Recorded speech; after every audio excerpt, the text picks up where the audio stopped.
Before departing the G7 summit in France, President Trump said he is open to meeting with Iran's president about nuclear weapons. Despite withdrawing the U.S. from the 2015 Iran nuclear deal, President Trump said a new deal could be reached if the circumstances were right. I think that Iran is a country of tremendous potential. We're not looking for leadership change. We're not looking for that kind of change. This country has been through that many times before. That doesn't work. We're looking for no nuclear weapons, no ballistic missiles, and a longer period of time. Very simple. We can have it done in a very short period of time. And I really believe that Iran can be a great nation. I'd like to see that happen. But they can't have nuclear weapons. They have to be good players. You understand what that means? And they can't do what they were saying they're going to do, because if they do that, they're going to be met with really very violent force. We have no choice. Earlier, my colleague Alex Dennis spoke with Trita Parsi. He is the co-founder and executive vice president of the Quincy Institute. He is also the founder and former president of the National Iranian American Council. Here's what he said about President Trump's new willingness to engage in talks with Iran. Well, I think, first of all, the maximum pressure strategy that he has embarked on clearly has not given him the results that he expected. It's quite clear that the administration expected the Iranians to essentially capitulate almost a year ago. And even after they intensified their pressure this past May, when they pushed to reduce Iran's oil revenues or oil exports to zero, instead of seeing the Iranians capitulate, we actually saw a significant increase of tensions in the Persian Gulf that has gotten everyone worried, including some of the U.S.'s allies in the region. What is interesting here is that this interest in diplomacy on Trump's end is going to create a significant amount of tensions between him and National Security Advisor John Bolton and Secretary of State Mike Pompeo, who do not at all seem to share his appetite for diplomacy. President Trump says there needs to be certain circumstances for any deal to happen with Iran. Primarily, they can never have a nuclear weapons program. Will Iran agree to that? Iran has already agreed to that. Perhaps President Trump should have read the nuclear deal. That's the first sentence in the nuclear deal, that the Iranians are not going to have a nuclear weapon, and that's a permanent commitment. What I think Trump is looking for is something for him to be able to say that he got a better deal than what Obama did. But bottom line is, I don't think we're close to any real direct negotiations between the U.S. and Iran. There may be a meeting, there may be some of the symbolics of diplomacy, but real negotiations, I think, are still a bit far off. President Trump also referenced the dire situation in Iran, explained how devastating the sanctions have been on the Iranian economy.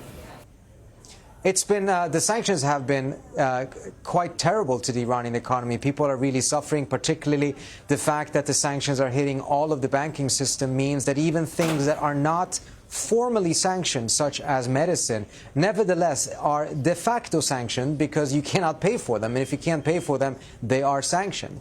And this is a scenario that, of course, has not only devastated the population, but it's also been particularly devastating because they were actually expecting to be in a much better situation since the Iranians actually have adhered to the nuclear deal. They expected their economy to go in a positive direction.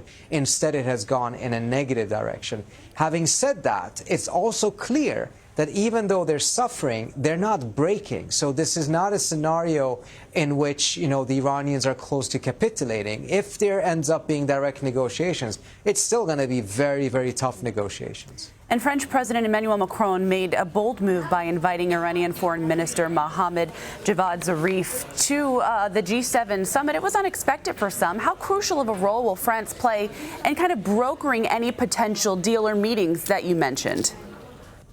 Well, I would, my hat's off to President Macron for giving diplomacy and mediation a shot. And it seems like it has at least some initial success there.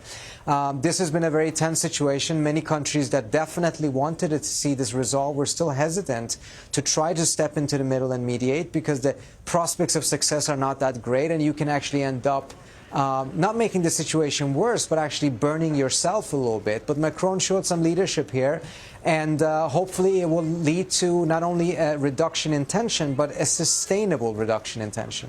President Trump also said it was too soon to meet with Iran's foreign minister this weekend in France. How realistic do you feel it is that Trump will be meeting or will be willing to meet with Rouhani in just a few weeks? Well, Trump has actually signaled numerous times that he really wants to meet. And we know from his other engagement with North Korea that he really is into these summits and photo ops, etc., perhaps a little bit too much. And he's giving more premium to that than to the actual substance. What has actually been the side that has been reluctant to meet have been the Iranians, not in the sense that they're rejecting diplomacy, but that they did not want to give Trump a photo op and leave it at that. For them, it's really crucial that if there is a second agreement, this time around, the United States will have to adhere to it, unlike what happened with the JCPOA, in which the Trump administration, almost immediately after coming into office, started to violate it. And going back to where this dispute began, it was with President Trump's rejection of the Iran nuclear deal and has since escalated with Iranian attacks on commercial shipping in the Persian Gulf as well. Will this potential dialogue, at the very least, serve to de-escalate tensions in the Middle East?